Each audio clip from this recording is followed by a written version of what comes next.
Senang rasanya mengetahui bahwa teman-teman masih setia bersama kami sampai di segmen keempat ini. Masih setia, itu menyenangkan sekali ya Pak ya. Iya, Mbak. Dan masih dibuka kesempatan untuk teman-teman yang ingin mengajukan pertanyaan melalui line telepon Bahas Pusat dan juga bisa melalui SMS. Dan sekarang ini kita akan maju lagi membahas indikator di segmen keempat. Tentang apa sih Pak indikatornya? Nah, ini indikator yang berikut ini biasanya ini ada di pelajaran kelas 9, kalau kelas 7 sama kelas 8 belum ada.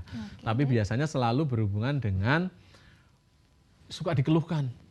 Karya tulis. Aduh, tugas Berat nih ya terakhir buat kelas 9 mereka ya? harus membuat karya tulis, gimana ini? Dan ini biasanya tidak hanya itu aja, juga dikeluhkan juga pada anak kakak-kakak dari mahasiswa juga begitu kan ya. Nah, ini berkaitan dengan ini Mbak Asti kalau gitu. Menulis karya ilmiah. Iya, menulis karya ilmiah. Kalau begitu bisa kita lihat tayangan mungkin berikut ini. Baik, Mari kita lihat Mbak tayangan yang ada di sini. Karena biasanya kalau karya ilmiah itu biasanya kan suka ini ya Mbak, ada kemudian dipresentasikan dari hasil penulisannya itu ya, dari hasil penulisan itu dipresentasikan. Begitu nih. Mungkin ini dari salah satu bagiannya atau disampaikan dalam sebuah forum begitu ya. Nah, ini kebetulan ini ada dalam sebuah forum karya itu kemudian disampaikan agar orang-orang mengerti. Ya, baik itu. Nah, kemudian indikatornya di sini ada 3. Kalau nanti ada waktunya kita bahas ketiga-tiganya yang berkaitan dengan karya tulis. Yang pertama menentukan rumusan masalah. Yang kedua menulis daftar pustaka dengan benar. Ya, karena sebagai sumber karya tulis pasti harus ada daftar pustakanya. Kemudian menulis kesimpulan dan saran, berarti pada bagian akhir dari sebuah karya tulis. Oke, kita masuk lah yang pertama ya Pak ya. Iya, baik. Silahkan tema karya ilmiah. Temanya adalah, perhatikan ilustrasi berikut.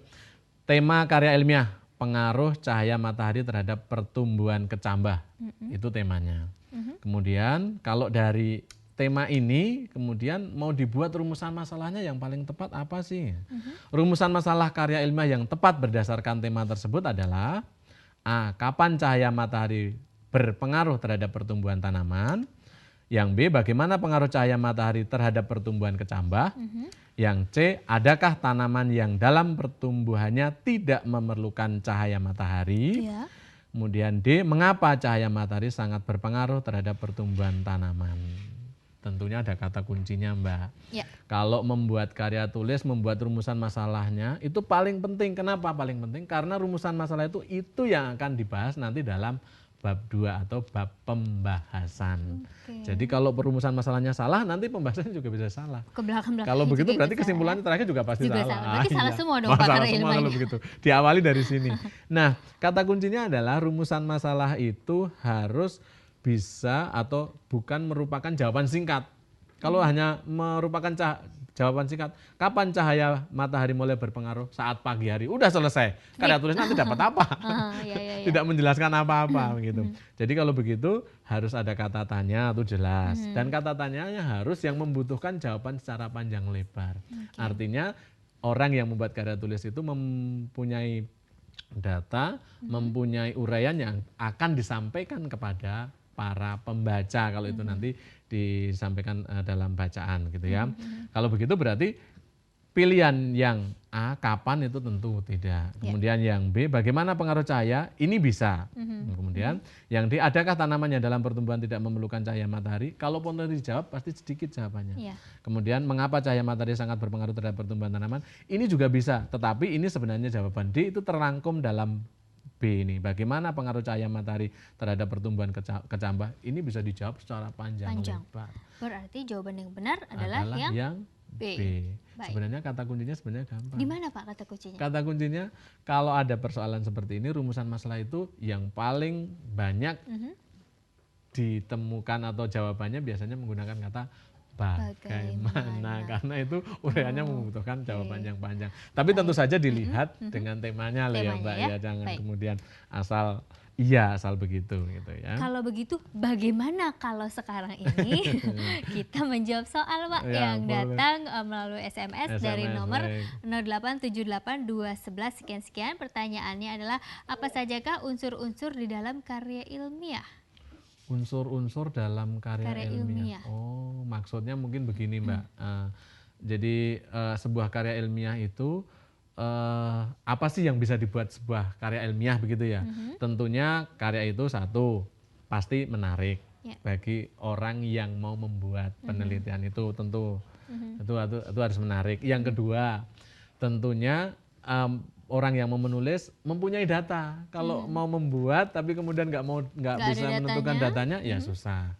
Kemudian yang ketiga bisa dibuktikan. Nah, ketiga syarat itu penting harus ada. Karena gitu. karya ilmiah ya, Karya harus ada ilmiah, pembuktian di ada dalamnya. pembuktiannya begitu. Terus ya yang terakhir yang keempat, yaitu harus ada buku sumbernya. Kalau kemudian data ada tapi kemudian buku yang dibuat untuk artinya sebagai landasan nggak ada, orang jadi menghayal begitu. Jadi akhirnya bentuknya bukan karya ilmiah lagi, tapi asumsi juga bisa ya Pak ya. Iya betul. Baik. Oke, kita akan lanjutkan kembali. Apakah masih ada pertanyaan melalui SMS Pak dari nomor 0818 sekian sekian. Ini pertanyaan adalah tema titik 2, meningkatkan prestasi belajar. Rumusan masalah dari tema di atas adalah. Nah, secara singkat sebenarnya gampang ini Mbak. Gimana dari tadi kalau misalnya meningkatkan prestasi belajar itu sangat umum sekali. Bisa saya tambahkan dengan kalau rumusan masalahnya secara sederhana bisa disampaikan bagaimana cara meningkatkan prestasi belajar atau bagaimana pengaruh bla bla bla terhadap prestasi belajar seperti itu. Tapi ini singkat sekali. Jadi bagaimana cara meningkatkan prestasi belajar. Lebih panjangnya tadi bagaimana bla bla bla bla meningkatkan prestasi belajar atau bagaimana tontonan televisi edukasi berpengaruh terhadap prestasi belajar. Kan begitu Mbak. Jadi ada yang diteliti, kemudian ada bagaimana cara membuktikannya. Kan begitu Mbak. Baik, kita akan lanjut lagi Pak membedah soal berikutnya. Ya. Baik, kalau begitu tadi jawabannya tadi itu adalah ya, kemudian rumusan masalah berisi ini secara ciri-ciri singkat dari tadi sudah saya jelaskan secara panjang, tidak perlu, kemudian langsung ke ini. Bedah soal lagi ya? Iya, bedah soal lagi. Tapi yang ketiga ini berkaitan dengan penulisan daftar pustaka, Mbak. Baik. Ya, penulisan daftar pustaka. Nah, tadi di awal kita sudah menyampaikan ya Mbak ya. Yang pertama kita akan bahas tentang rumusan masalah. Yang kedua tentang menulis daftar pustaka dalam karya tulis. Inilah ya. Nah inilah ini. Berarti indikator yang kedua berkaitan dengan daftar pustaka. Perhatikan data berikut. 1. Buku berjudul Penggunaan Bahasa Indonesia dalam Surat Dinas dikarang oleh E. Zainal Arifin. Buku tersebut diterbitkan oleh PT Media Tama Sarana di Jakarta tahun 1987. Yang kedua, buku berjudul Penelitian Agama, Masalah dan Pemikiran ditulis oleh Mulyanto Sumardi pada tahun 1982. Buku tersebut diterbitkan oleh Pustaka Sinar Harapan di Jakarta. Nah, maksudnya mungkin kalau nanti kita mau membuat sebuah buku ini, dua buku ini sebagai sumber tadi yang saya katakan bahwa sebuah karya ilmiah harus ada buku sumbernya. Kalau buku sumber ini mau dibuat sebagai referensi, nah, maka kemudian bagaimana cara menuliskannya dalam daftar pustaka kan begitu ya Mbak ya. Nah, pertanyaannya berkaitan dengan ini, penulisan daftar pustaka yang tepat adalah A. Karena ada dua buku, Arifin E. Zainal, nih, Penggunaan Bahasa Indonesia dan lain sebagainya. Kemudian yang kedua Sumardi Mulyanto dan seterusnya. Kemudian yang B, Arifin E. Zainal 1987 dan seterusnya. Kemudian E. Sumardi Mulyanto 1982 dan seterusnya. Kita perhatikan yang ada di sini. Ada dua buku yang pertama Arifin E. Zainal, kemudian buku yang kedua Sumardi Mulyanto. Apakah penulisannya Arifin dulu baru Sumardi atau yang lainnya? Yang B juga Arifin baru Sumardi. Mari kita lihat sama-sama pilihan yang C dan D. Yang C ini Arifin E. Zainal 1987, Penggunaan Bahasa Indonesia dalam Surat Dinas Jakarta PT Media Tama Sarana. Kemudian Sumardi Mulyanto 1982, Penelitian Agama, Masalah dan Pemikiran Jakarta Pustaka Sinar Harapan. Kemudian yang D seperti ini, Arifin E. Zainal sama, cuman bentuk penulisannya yang paling betul atau yang paling tepat yang mana yang begitu. Mana? Ini perbedaan titik, koma, titik dua, titik koma gitu ya Pak ya. Betul sekali kalau begitu. Nah, ketentuannya adalah menulis buku harian atau buku harian, menulis buku dalam sebuah daftar pustaka itu tentu harus nama orang dulu. Baik. Kalau namanya ada dua orang, kalau namanya ada dua kata, misalnya Arif Ismail, maka nama tersebut harus dibalik. Balik. Tapi menunjukkan bahwa itu dibalik, maka nama yang setelah nama yang pertama kemudian diberi tanda koma. Sambil contoh seperti ini misalnya nih, Arifin E Zainal. Nama aslinya berarti E Zainal Arifin, begitu ya. Kalau ditulis dalam daftar pustaka menjadi Arifin, E Zainal. Kemudian yang D juga begitu, tetapi kemudian yang D tidak terdapat tahun, yang tahunnya ada di belakang. Sedangkan yang C ini ada tahun. Nah yang betul seperti apa? Yang betul adalah tahun mengikuti setelah nama pengarang. Setelah itu baru judul buku, judul bukunya harus dicetak miring. Kalau nggak dicetak miring berarti digaris bawahi, begitu. Kemudian baru kota diterbitkannya, kemudian baru nama penerbitnya. Nah yang ini betul, ini juga betul, penulisannya juga betul, Jakarta betul, Sinar Harapan betul. Berarti jawabannya adalah yang C ya? Ya, kemudian berarti kalau begitu jawabannya yang C. Loh, Pak yang D salah, karena yang C masalah tahunnya. Kemudian tadi yang depan-depan salah. Kenapa yang depan-depan salah? Karena yang depan tadi judul buku tidak digaris bawahi atau tidak dicetak miring. Berarti kalau begitu itu jawabannya adalah yang C. C ya. Begitu, Oke, sudah dijawab dan sekarang ini Pak Arif waktunya untuk menjawab pertanyaan melalui line telepon Bas Pulsa yang sudah masuk. Kita sapa saja. Halo, Televisi Edukasi dari siapa dan di mana? Hendri di Semarang. Mohon maaf, siapa sekali lagi?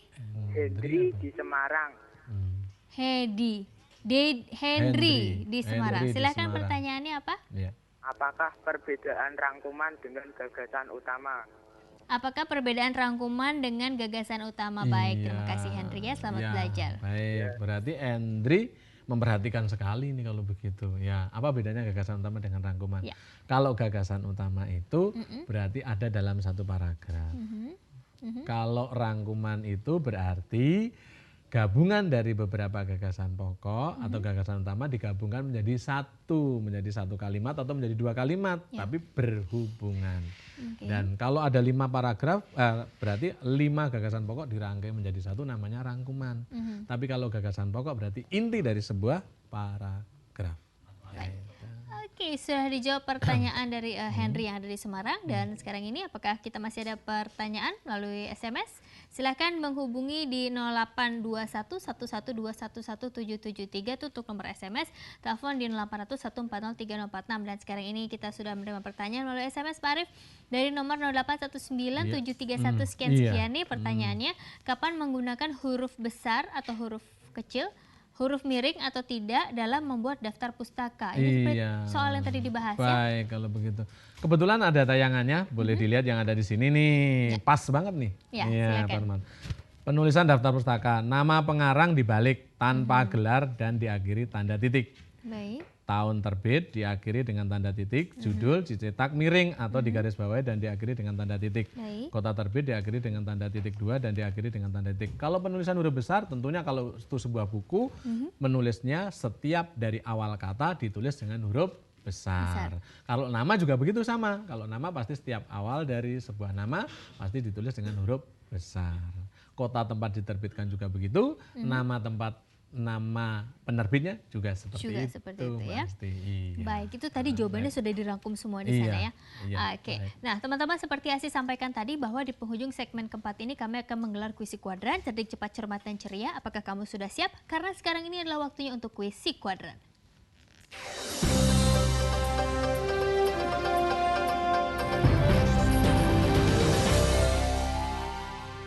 Halo teman-teman, jumpa lagi sama Kak Adit dalam acara kuis Si Kuadran, cerdik, cepat, cermat, dan ceria. Bagi teman-teman yang ingin mengikuti acara ini, caranya mudah sekali. Langsung saja telepon di 0800 140 3046. Sekali lagi di 0800 140 3046. Dan tentunya ada hadiah menarik buat teman-teman semua yang berhasil menjawab pertanyaan dari Kak Adit. Dan jangan lupa passwordnya kuis Si Kuadran, cerdik, cepat, cermat, dan ceria. Dan langsung saja kita masuk ke pertanyaannya adalah...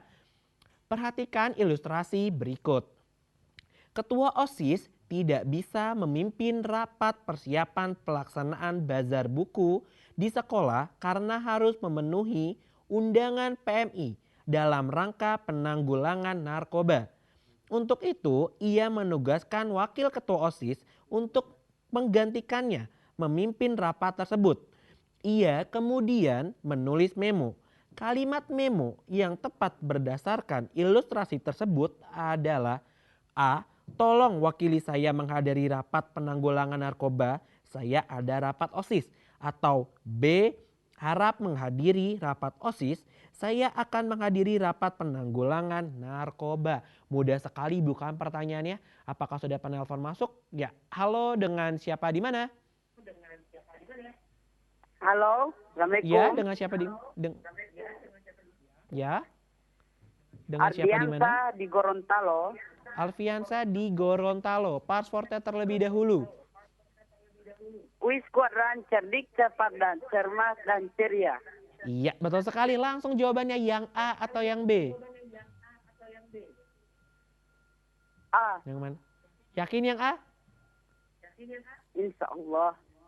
Sayang sekali jawaban kamu belum tepat. Yang benar jawabannya adalah yang B. Jangan patah semangat ya. Terus mencoba karena masih ada hadiah menarik tentunya buat kamu semuanya. Dan sekarang saatnya Kak Adit pamit. Kita balik lagi ke Kak Asti.